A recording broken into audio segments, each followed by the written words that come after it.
শুধুমাত্র এই দোয়াটি একবার পড়েন, আল্লাহ তাআলা আপনার 90 বছরের গুনাহ মাফ করে দেবেন ইনশাআল্লাহ। আপনার 90 বছরের গুনাহ মাফ হয়ে যাবে শুধুমাত্র এই দোয়াটি যদি একবার পড়তে পারেন। আপনার ভাগ্য খুলে যাবে, রিজিকে বরকত আসবে, মনের ন্যাক আশা পূরণ হবে, আল্লাহ আপনার সব দোয়া কবুল করে দিবেন। সুবহানাল্লাহি ওয়া বিহামদি।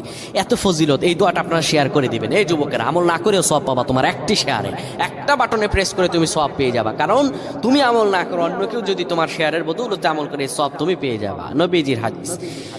আমার ভাইয়েরা, আল্লাহর কাছে দোয়া করা, আল্লাহর কাছে দোয়া চাওয়া, এটি হলো মুমিনদের কাজ। আমার আল্লাহ বান্দাকে বলেন, বান্দারে উদউনি আস্তাজিব লাকুম, আমার কাছে চাও, আমার কাছে চাইলে আমি আল্লাহ তোমাকে দিয়ে দিব।